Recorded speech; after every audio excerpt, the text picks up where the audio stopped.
નમસ્કાર વિદ્યાર્થી મિત્રો, સ્વાગત છે તમારું સૌનું આપણી આ સંસ્કૃત પથ ઉપર. This is your one and only DR Joshi ભવતામ સર્વેસામ હરદમ હરદમ હરદમ હરદમ સ્વાગતમ યારામી. 12મા વાળાને ઘણા મેસેજ આવતા હોય, સાહેબ વ્યાકરણ ઉપર, સાહિત્ય ઉપર બનાવો 12મા ધોરણનું.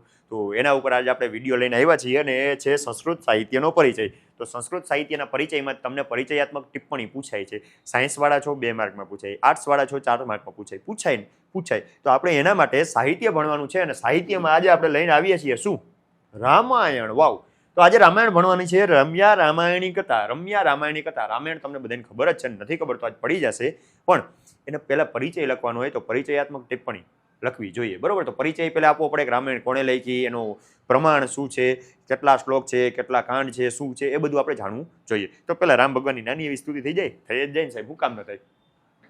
શ્રી રામચંદ્ર કૃપાલુ ભજ મન હરન ભવ ભય દારુણમ નવ કંજ લોચન કંજ મુખ કર કંજ પદ કંજારુણમ કંદર્પ ગણિત મિત છવિ નવ નીલ નીરદ સુંદરમ પટપીતમાન હું તડિત રુચિ સુચિ નૌમિ જનક સુતાવરમ વજુદીન બંધુ દિનેશ દાનવ દૈત્ય વંશ નિકંદનમ મમ હૃદય કંજ નિવાસ કુરુ કામાદિકલદલ ગંજનમ ઇતિ વદતિ તુલસીદાસ શંકર શેષ મુનિ મનરંજનમ મમ હૃદય કંજ નિવાસ કુરુ કામાદિકલદલ ગંજનમ જાહિરા ચેઉ મિલહી સોવર સજ સુંદર સાવરો કરુણા નિદાન સુજાન શીલ સ્નેહુ જાનત રાવરો. તો ભણીએ છીએ રામાયણ. તો રામાયણ માટે પહેલે તો રામાયણ જેમણે બનાવી છે એવા છે વાલ્મીકી ઋષિ. વાલ્મીકી ઋષિ માટે મસ્ત મજાનો એક શ્લોક છે કે સદૂષણાપી નિર્દોષા સખરાપી સુકોમલા નમસ્તસ્મૈ કૃતાયેન રમ્યા રામાયણી કથા. જેમાં દૂષણ હોવા છતાંય નિર્દોષ છે, જે ખર હોવા છતાંય કોમળ છે. નમસ્કાર કરું છું તેમને જેમણે એવી સુંદર મજાની રામાયણની કથા બનાવી. હવે ખર અને દૂષણના બે અર્થ થાય છે મિત્રો. દૂષણ એટલે કે દોષ, મતલબ કે જેમાં દોષ હોવા છતાં પણ, જેમાં દૂષણ દોષ છે છતાંય નિર્દોષ છે. જે સખર એટલે કે કઠોર, જે કઠોર છે છતાંય કોમળ છે. કઠોર હોય કે કોમળ હોય ભાઈ, બે તો ન હોય ને. દૂષણ હોય કે નિર્દોષ હોય, તો કે ના, જેમાં દૂષણ છે છતાંય નિર્દોષ છે, જે કઠોર હોવા છતાંય કોમળ છે. તો આના બે અર્થ થાય છે શ્લેષ અલંકાર ભાઈ. કેમ? તો કે જેમાં દૂષણ અને ખર નામના રાક્ષસ હોવા છતાંય નિર્દોષ અને કોમળ છે, એવી મસ્ત મજાની રામાયણ કથા જેણે બનાવી છે એવા વાલ્મીકીજીને હું નમસ્કાર કરું છું. તો રામાયણનો પેલા પરિચય પૂછાય ને, પરિચય આપણે જણાવવો પડે. તો રામાયણનો પરિચય અહીંયાથી ચાલુ થાય છે કે રામાયણ લખ્યું હતું કોણે? મહર્ષિ વાલ્મીકીએ, જેઓ પેલા વાલિયા લૂંટારા તરીકે પ્રસિદ્ધ હતા. નારદજીએ એમને સંદેશ આપ્યો ત્યારથી ઋષિમુનિ બની ગયા. હવે એ વાલ્મીકી ઋષિ શું હતું ભાઈ? તો કે તમસા નદીના કિનારે. તમસા નદી ખબર છે ક્યાં આવી? નથી ખબર? મને નથી ખબર. તમસા નદીના કિનારે જઈ રહ્યા હતા પોતાના શિષ્યો સાથે, અને ત્યારે પ્રેમમગ્ન એવું ક્રોંચ પક્ષીનું જોડું જોયું. ક્રોંચ પક્ષી, બગલા જેવું એક પક્ષી આવે છે, ક્રોંચ કહેવાય, બરોબર? એ ક્રોંચ જે પ્રેમમગ્ન હતા એવા બે પંખી પંખીડી બે, બરોબર, નર અને માદા પક્ષીનું જોડું જોયું. એમાં પારધી એટલે કે શિકારી એક પક્ષીને મારી નાખ્યું, જેથી માદા પક્ષી હતું ને એ આક્રંદ કરવા માંડ્યું. અને એને આક્રંદ કરતું જોઈ અને મહર્ષિ વાલ્મીકીના મનમાં અચાનક આ શ્લોકની સ્ફૂર્ણા થઈ. એમને જોઈને વાલ્મીકી ઋષિને બહુ દુઃખ થયું અને દુઃખના કારણે એમના મનમાં અનાયાસે એક શ્લોક ઉદ્ભવ્યો, જે છે આ: મા નિષાદ પ્રતિષ્ઠાત્વ મગમ શાશ્વતી સમા યત્ક્રોંચ મિથુનાદેકમ અવધિ કામ મોહિતમ. હે પારધી, કામ મોહિત એવા ક્રોંચ પક્ષીમાંથી એકને તે વધ કરી નાખ્યું, એકને તે મારી નાખ્યું. આ સંસારમાં તારી ક્યાંય કીર્તિ નહીં થાય. આવો શ્લોક અનાયાસે નીકળ્યો. અને એ શ્લોક જે છંદ હતો ને એ અનુષ્ટુપ છંદનો હતો. અને આના ઉપરથી મહર્ષિ વાલ્મીકીએ રામાયણની રચના કરી. એટલા માટે રામાયણ એ અનુષ્ટુપ છંદમાં લખાયેલું મહાકાવ્ય છે. અને એ રામાયણ અનુષ્ટુપ પહેલી વખત લખાણું, એટલે રામાયણ પહેલું કાવ્ય હોવાથી એને આદિ કાવ્ય કહેવાય. અને લખવાવાળા આપણા વાલ્મીકીજી હોવાથી એને આદિ કવિ કહેવાય છે, બરોબર? વાલ્મીકીજીએ લખ્યું હતું અને પહેલું કાવ્ય એટલે કે આદિ કવિ અને આદિ કાવ્ય આવું થઈ ગયું. હવે રામાયણનો અર્થ શું થાય? તો કે રામનું અયન, રામ પ્લસ અયન બરાબર રામાયણ. સાહેબ રામ એટલે કે રામ, અને અયન એટલે થાય જીવન અથવા તો ગતિ. જે રામના જીવનને કે રામના જીવનની ગતિને આલેખે છે એવા કાવ્યને કહેવાય છે રામાયણ. રામાયણમાં કાંડ કેટલા છે જો આ હું તમને ખાલી મુદ્દા આપીને સમજાવી દઈશ. તમારે પરિચય લખવાનો હોય ત્યારે પેરેગ્રાફમાં જ લખવાનો છે, આ મુદ્દા બનાવીને નહીં. બરાબર? હા, પણ તમે એમ લખ્યું હોય કે તમે આવી રીતે લખ્યું છે પેરેગ્રાફ કરીને તો એની નીચે અંડરલાઈન કરી દેવાની. મેં જોયું મને એ ખબર છે કે 7 કાંડ છે, મને એ ખબર છે કે રામાયણ એટલે કે રામનું અયન, તો આવી રીતે અંડરલાઈન કરતી જવાની. જોવાળા શિક્ષકોને એમ લાગે કે ના ભાઈ બરોબર છે. ડોન. તો રામનું અયન એટલે રામાયણ 7 કાંડ આવેલા છે. વિગતે પરિચય આગળ જોઈએ છીએ. કેટલા શ્લોક છે સાહેબ? રામાયણમાં 24,000 શ્લોક છે. છંદ કયો છે? અનુષ્ટુપ. અને આ રામાયણની ઘણી બધી હસ્તપ્રતો અને ઘણી બધી એવી બુક મળતી હતી જેને ભેગી કરી અને એક સમીક્ષિત આવૃત્તિ તૈયાર કરવામાં આવી. ક્યાં? તો કે આપણા ગુજરાતમાં આવેલા વડોદરામાં MS યુનિવર્સિટીની અંદર પ્રાચ્ય મંદિર છે તેના તરફથી આ રામાયણ જે અલગ અલગ લિપિઓમાં અલગ અલગ ભાષાઓમાં હતી એમાંથી એક સમીક્ષિત આવૃત્તિ એક કરીને એક આવૃત્તિ બનાવવામાં આવી અને એ ક્યાં થયું હતું? વડોદરા પ્રાચ્ય મંદિર MS યુનિવર્સિટી. બરોબર?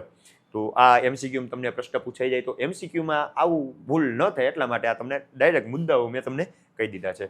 તો હવે રામાયણનું વિષય વસ્તુ શું છે ભાઈ? એનું કન્ટેન્ટ શું છે? તો કે સરયુ નદીના કાંઠે આવેલું નગર છે જેનું નામ છે અયોધ્યા. અને અયોધ્યાના રાજા કોણ હતા? દશરથ રાજા હતા. આ દશરથ રાજાને 3 પત્નીઓ હતા ભાઈ. આ વિષય વસ્તુ એટલે કે રામાયણનું કથા વસ્તુ, રામાયણની કથા જે તમને બધાને ખબર છે ને આવડી જ જોઈએ.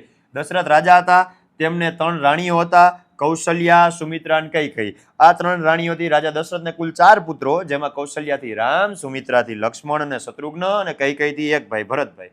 આવી રીતે 4 સંતાનો થયા હતા. દશરથ નામના રાજા, એમના 3 પત્ની, કૌશલ્યાના દીકરા રામ, સુમિત્રાના લક્ષ્મણ શત્રુઘ્ન અને કૈકેયીના ભરત. આ બેઝિક નોલેજ છે. હવે હું તમને તમારે એવી રીતે નથી લખવાનું પણ આ તો તમને જાણવાની ઈચ્છા હોય તો એના માટે એક કાંડ પ્રમાણે હું તમને એની વાર્તા કહીશ કે ભાઈ એમાં શું છે. તમારે શોર્ટમાં લખવાની છે, એટલી બધી કંઈ લોંગ લખવાની નથી. એનો પરિચય ખાસ લખવો પડે. વાલ્મીકીજી લખી હતી રામનું અયન એટલે કે રામાયણ. એના મનમાં અનુષ્ટુપ છંદનો ઉદ્ભવ થયો, અનુષ્ટુપ શ્લોકનો, અને એનાથી એમણે એક શ્લોક બોલ્યો અને એ શ્લોકના પ્રેરણાથી એમણે આખી રામાયણ લખી, જેમાં 24,000 શ્લોક છે, અનુષ્ટુપ છંદ છે, પ્રાચ્ય મંદિરમાં સમીક્ષિત આવૃત્તિ તૈયાર થઈ હતી. તો પહેલો કાંડ આવે છે બાલકાંડ ભાઈ.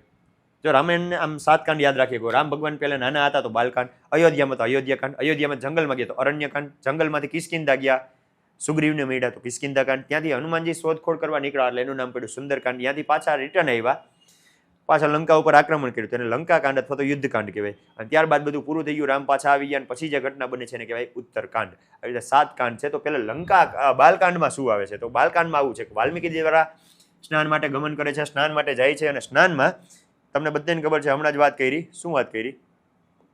તો કે એ આ ક્રોંચ પક્ષીનો વધ જોવે છે અને એનાથી આ કાવ્યની એમને પ્રેરણા મળે છે. એના પછી એ રામ ભગવાનના જે દીકરા હતા લવ અને કુશ, એમને આ કથા સંભળાવે છે. એ પણ વર્ણન બાલકાંડમાં છે. હવે એ જે કથા સંભળાવે ને લવકુશને પછીથી ચાલુ થાય છે કે દશરથ રાજાનું વર્ણન કરે છે, કેવા પરાક્રમી રાજા હતા, કેવા સારા સારા કામ કર્યા હતા, કેટલા યુદ્ધ કર્યા હતા, એના કોઈ સંતાન હતા નહીં અને યજ્ઞો કર્યા. અને પછી એમના ઘરે રામ, લક્ષ્મણ, ભરત, શત્રુઘ્નનો જન્મ થયો. રામ વગેરે 4 ભાઈ હતા. એ 4 ભાઈને પછી ભણવા માટે હું એકલા ભણી ગણીને પાછા આવ્યા. જેવા ઘરે આવ્યા ત્યાં વિશ્વામિત્ર ઋષિ પહોંચ્યા અને વિશ્વામિત્ર કહે મને રામ ને લક્ષ્મણને મારી સાથે મોકલો. દશરથ રાજા કે હજી તો સ્કૂલેથી આવ્યા છે બિચારા, વેકેશન પડ્યું છે, આટલા વર્ષો પછી આવ્યું, તમે કેમ લઈ જાઓ? મને લઈ જાવ? કે ના, મારે રામ લક્ષ્મણને જ લઈ જવું. કે મને લઈ જાવ? કે તમારે મોકલવા મોકલો, આ તમારી પ્રતિજ્ઞા છે, ધનુષ બાનુષ ઉપાડતો નથી, મારે રામ લક્ષ્મણને મોકલવા છે. ગુસ્સે થઈ ગયા. દશરથ કે લઈ જવું ભાઈ? તો ના ન પડે. વિશ્વામિત્ર લઈ જાય છે. પછી એમને રામ અને લક્ષ્મણને વિવિધ દિવ્યાસ્ત્રોનું જ્ઞાન આપે છે. અને ત્યાં એક તારકા નામની એમનો એ રાક્ષસી હતી, એમનો વધ કરે છે. ત્યાંથી આગળ વધી અને જે અહલ્યા હતા, અહલ્યા એમને એમના પતિનો ગૌતમ ઋષિનો શાપ મળ્યો હતો, લગભગ ગૌતમ ઋષિ, બરોબર, એમનો શાપ મળ્યો હતો અને એમના કારણે પથ્થરના બની ગયા હતા. અને રામ ભગવાન પોતાના ચરણ સ્પર્શ કરી અને એમાંથી પથ્થરમાંથી પાછા અહલ્યાનો ઉદ્ધાર થાય છે અને અહલ્યાજી સજીવન થાય છે. ત્યારબાદ મિથિલામાં પહોંચે છે. મિથિલા પહોંચી અને ત્યાં સીતાજીનો સ્વયંવર હોય છે અને સ્વયંવરમાં જાય છે. અને ત્યાં રામ છે એ શિવ ધનુષ પૂછે છે, શિવ ધનુષનો ભંગ કરે છે. ઓલું છે ને, રામ દેખે સિયા માં સિયા રામ કો, રામ દેખે સિયા માં સિયા રામ કો, दोनों अखियां लड़ी की लड़ी रे गई, राम को देख कर श्री जनक नंदिनी, राम को देख कर श्री जनक नंदिनी, जा खड़ी थी वहीं की खड़ी रे गई, તો મિથિલામાં સીતાજી અને રામ ભગવાન તેમનું સ્વયંવરનું આયોજન થયું હોય. સીતાજીનું સ્વયંવર, રામ ભગવાન ધનુષ ભાંગી અને સ્વયંવર જીતે છે. જો શોર્ટમાં કહું છું, ઘણી બધી વસ્તુઓ બાકી રહી જતી હોય મને ખબર છે, પણ બહુ લાંબુ આપણે કરવાનું થતું નથી. એના પછી પરશુરામજી આવે છે.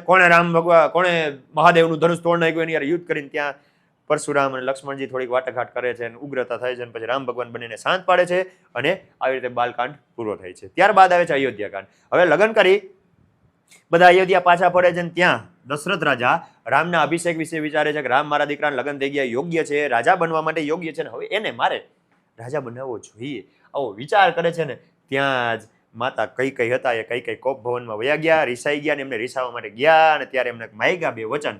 શું વચન હતા? તો કે એક, રામને 14 વર્ષ માટે વનવાસ અને બીજું ભરતને રાજગાદી. ઓલું એટલે પાલન તો કરવું પડે. દશરથ રાજા કહી નથી શકતા, પણ કઈ માતા છે રામને કહે છે કે મેં તમારા પિતા પાસેથી બે વચન માંગ્યા ને નથી આપી શકતા. ત્યારે રામ કહે છે કે રઘુકુલ રીત સદા ચલી આઈ, પ્રાણ જાય પણ વચન ન જાય. રઘુકુલ રીત સદા ચલી આઈ, પ્રાણ જાય પણ વચન ન જાય. રામ સિયા રામ જય જય રામ. તો રઘુકુલની રીત છે, વચનનું તો પાલન કરવું જ પડે. પ્રાણ જાય પણ વચન ન જાય. એટલા માટે રામ ભગવાન છે વનમાં જાય છે. લક્ષ્મણ અને સીતા આ ઘણો સંવત છે કે લક્ષ્મણજી ગુસ્સે થાય છે અને સીતાજી રામને મનાવે છે કે મારે તમારે ભેગું આવવું. પછી રામ માની જાય છે, એમની સાથે વનવાસ જાય છે. હવે દશરથ રાજાને સાપ હતો અને એ સાપના કારણે મૃત્યુ થયું. કોનો સાપ હતો? તો કે શ્રવણના માતા પિતા હતા, શાંતનુ અને જ્ઞાનવતી. શ્રવણ પોતાના માતા પિતાને કાવડ પર બેસાડી અને 4 ધામની યાત્રા કરવા નીકળ્યા હતા અને એ સરયુ નદીના કિનારે પાણી ભરવા જાય ને ત્યાં દશરથ રાજા શબ્દવેદી બાણ વડે એમને મારે છે.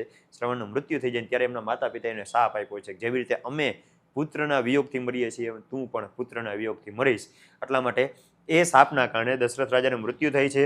અને પછી ભરત ઘરે આવે છે. પિતાના અંતિમ સંસ્કાર ભરત મામાને ઘરે હોય છે, ત્યાંથી ઘરે આવ્યા અને પિતાના અંતિમ સંસ્કાર કરી અને ત્યારબાદ એ રામને મળવા જાય છે અને રામ ભરતનું સુખદ સારું એવું એ રામ ભરત મિલનની વાત આવે છે કે મૈડાન ભરતે રિક્વેસ્ટ કરી કે તમે પાછા આવો, પણ રામ કહે છે કે ના, એ તારે જ સંભાળવાનું, 14 વર્ષ સુધી હું નહીં આવું. ત્યારબાદ ત્યાંથી જનસ્થાન આગળ વધે છે. જનસ્થાન નામના એક સ્થાને જાય છે અને ત્યાં ઘણા બધા ખર દૂષણ જેવા કેટલા બધા રાક્ષસો આવે છે અને આ રાક્ષસોને મારે છે. અને ત્યારબાદ શૂર્પનખા, પેલા ઘણા બધા રાક્ષસોને મારે છે. ત્યારબાદ શું થાય તો કે શૂર્પનખા છે એ ઉપરથી ઉડતા ઉડતા દીદી જાતા હોય છે અને એને જોઈ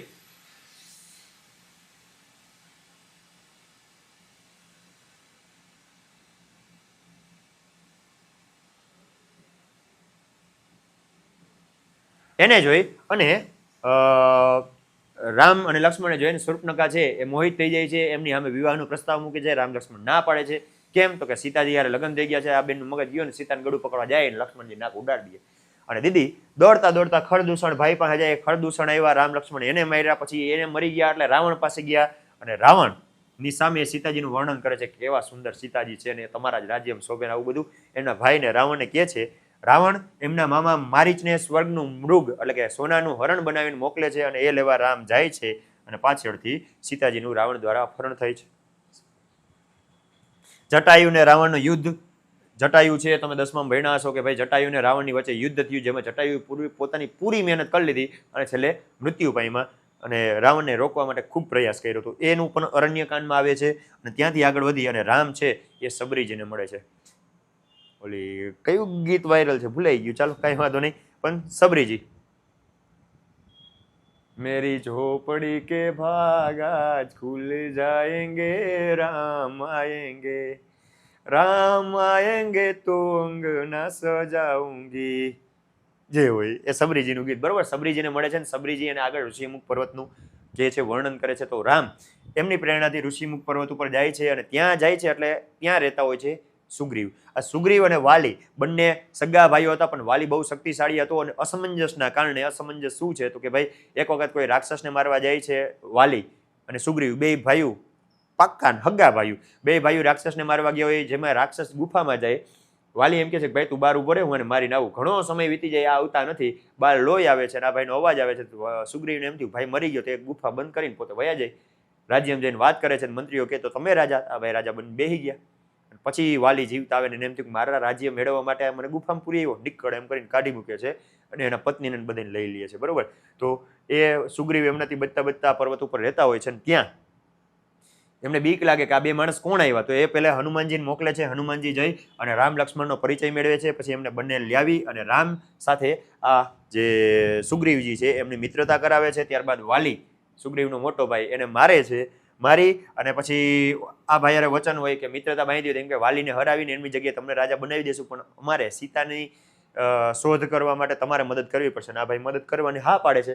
હવે વાલીને મારે છે ને પછી ચોમાસું બેસી જાય, એટલે ચોમાસાને 4 મહિના કાંઈ થતું નથી. પૂરું થાય ને આ ભાઈ પાર્ટી સર્ટીમાં ડૂબી ગયો, ને પછી લક્ષ્મણજીને મગજ જાય, ધનુષ લઈને પહોંચી જાય, હે કરીને ઓલો ભાઈ ધડ કરતો દોડતો આવે.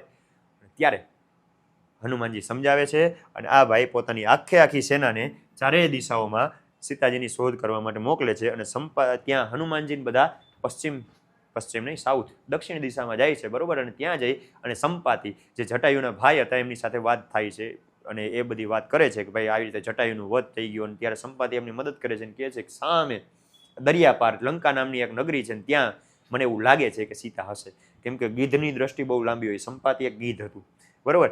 અને ત્યારબાદ હનુમાનજી જે સમુદ્ર ઓળંગીને જાય છે, અને એ બધું વર્ણન કેમાં છે? સુંદરકાંડમાં. એમાં શું આવે છે તો કે એને જામવંતજી યાદ દેવડાવે છે એની શક્તિ કે કवन सो काज कठिन जग माही जे नहीं होत तात तुम पाही ऐसा कौन सा काम है जो तुमसे ना हो पाए हनुमान राम का नाम के लेकर निकल चलो. અને હનુમાનજી એ સમુદ્ર લંઘન કરતા જાય છે.